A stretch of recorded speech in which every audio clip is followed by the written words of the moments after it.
కొత్త జిల్లాలు ఏర్పడబోతున్నాయి.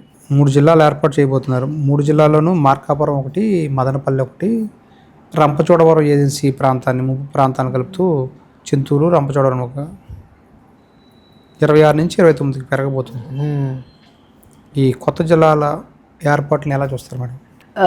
ఎంత చిన్న చిన్న యూనిట్ అంత బాగుంటుంది గవర్నెన్స్ అన్నది.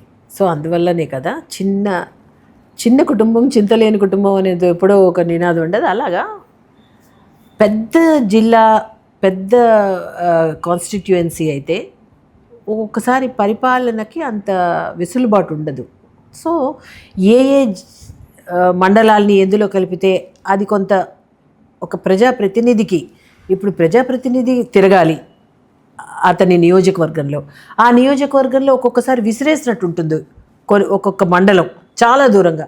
అదేంటంటే వెళ్ళడానికి చాలా టైం పడుతుంది. అదేమో ఈ నియోజకవర్గానికి దగ్గరలో లేదు, అది మరో నియోజకవర్గంలో ఎక్కువ దగ్గరగా ఉండే అవకాశం ఉంటుంది. సో అలాంటి జియోగ్రఫికల్ కండిషన్స్ చూసుకుని ఫస్ట్ ఆఫ్ ఆల్, రెండోది ఫెసిలిటే చేసుకోవాలి. ఏ నియోజకవర్గానికి ఆ ప్రజాప్రతినిధి కొంత కాన్సన్ట్రేట్ చేసి తిరిగి వాళ్ళకి ప్రతి విషయాన్ని, అంటే వీలైనంత వరకు ప్రజలతో ఉండాలి అని కదా ప్రజాప్రతినిధి, ఇంట్లో కూర్చోడానికి కాదు, ప్రజలు వాళ్ళని ఎన్నుకున్నది. సో వాళ్ళకి ఏదైతే convenience and comfort from the point of view of people, అది ప్రజలకి సంబంధించినంత వరకు ఏది వీలుగా ఉంటుందో ఆ విధంగా కొన్ని మార్పులు చేసే ఒక అవకాశం ఉంది. ఆ విధంగా చేయడం మంచిదే. ఇప్పుడు జిల్లాలు ఎన్ని పెరిగితే అంత గవర్నెన్స్ బాగుంటుంది, పరిపాలన బాగుంటుంది అని కదా. 1.5 కూటమి పాలన ప్రజల్లో అసంతృప్తి పెరుగుతుంది, ప్రజల్లో అసంతృప్తి పెరిగే విధంగా ఉంది అనేది వైఎస్ఆర్సీపీ మాట, ప్రతిపక్షం మాట. మీరేం చెప్తారు మేడం? ప్రజల్లో అసంతృప్తి కనిపిస్తుందా మీకు కూటమి ప్రభుత్వం మీద? సంతృప్తిగా ఉన్నారు అని మాకు అనిపిస్తోంది. మరి విమర్శ చేస్తారు వాళ్ళకి ఇంకేదోటి, వాళ్ళ ఉనికి కూడా చాటుకోవాలి కదా. సో ఏదోటి చాలా బాగుందండి అని వాళ్ళు ఎలా అంటారు? We can't expect that. So చాలా బాగున్నప్పుడు కూడా బాలేదన్న అసంతృప్తి వస్తుంది అని ప్రత్యేకంగా ఆ మాట ఎత్తారు అంటే బాగుందని అర్థం.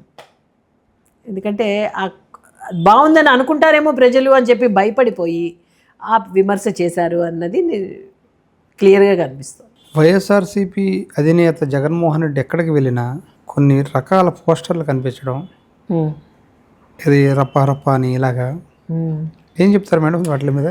సో ఆయన మాట ఆయనకు వైరల్ అయ్యింది కదా, అంతే. దిస్ ఇస్ అది అతను మాట్లాడిన మాటనే మళ్ళీ ఒక్కొక్క చోట అది కొంత హైలైట్ అవుతుంది ఆయా ఏరియాస్ని బట్టి. ఇప్పుడు కొన్ని పదాలండి ఒక స్థాయిలో మాట్లాడాలా మాట్లాడకూడదా అన్న అవగాహన మాట్లాడే వ్యక్తి విచక్షణకే వదిలేద్దాం.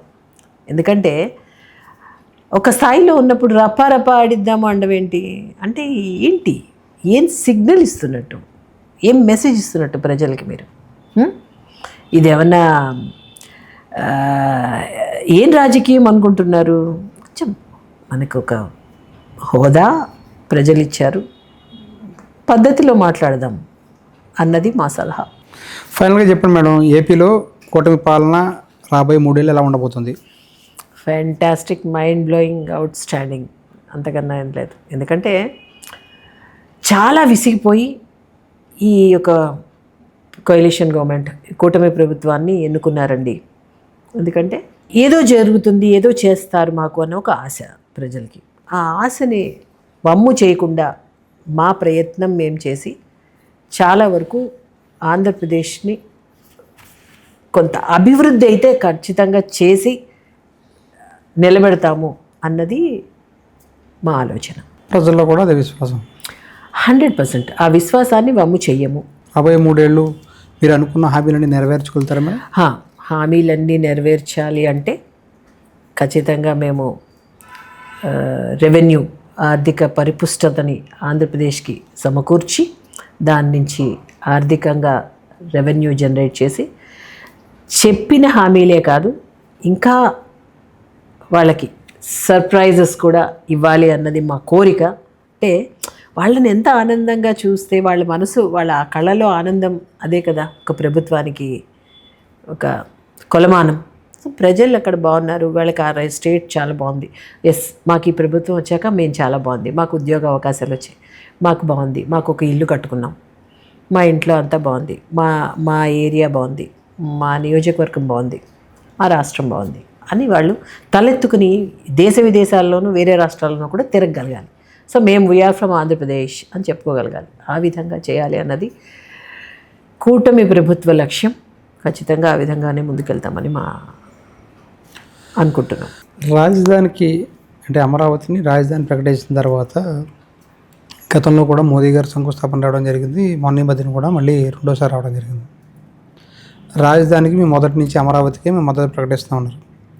ఏ విధంగా రాజధాని నిర్మాణంలో కేంద్ర ప్రభుత్వం నుంచి సహకారం ఏపీకి లభిస్తుందంటే ఏం చెప్తారు? ఫస్ట్ నుంచి ఏదైతే రాష్ట్ర ప్రభుత్వానికి డిస్క్రిషన్లో ఉందో ఏదైతే రాజధాని మీరు సెలెక్ట్ చేసుకోవాలన్నప్పుడు అప్పుడు ఏదైతే అమరావతి రాజధాని అన్నారో అదే మాట మీద భారతీయ జనతా పార్టీ ఒకే మాట అదే స్టాండ్ అయ్యింది. తర్వాత ఇక్కడ కొంత డిఫరెన్సెస్ వచ్చి ఇక్కడ ఆగినప్పుడు ఆగింది. ఏ విధంగా మీ సహాయ సహకారాలు అందించాలన్నా మేము చేస్తామనుకుంది. హుడ్కో నుంచి, వరల్డ్ బ్యాంక్ నుంచి కూడా మధ్యవర్తిగా ఉండి కేంద్ర ప్రభుత్వం ఇప్పించింది రాష్ట్ర ప్రభుత్వానికి. కొంత రాష్ట్రంలో జరుగుతున్న ఒక డిఫరెన్సెస్ వల్ల ఇక్కడ ఆగిపోయిందేమో, కానీ కేంద్రం ఎప్పుడు ముందే ఉంటుందండి. ఆంధ్రప్రదేశ్ రాష్ట్ర రాజధానికి సాయశక్తుల ఏ విధంగా సహాయ సహకారాలు అందించాలో పూర్తిగా మోదీ ప్రభుత్వం అందిస్తుంది. అది మోదీ గారు కూడా చెప్పారు. మోదీ గారు రావడం జరుగుతోంది, ఎన్నోసార్లు వచ్చారు కూడా. ఆ విధంగా రాజధానికి, అంతేకాకుండా ఆంధ్రప్రదేశ్లో అన్ని చోట్ల కూడా 3 ప్రాంతాల అభివృద్ధికి కూడా కేంద్ర ప్రభుత్వం కట్టుబడింది.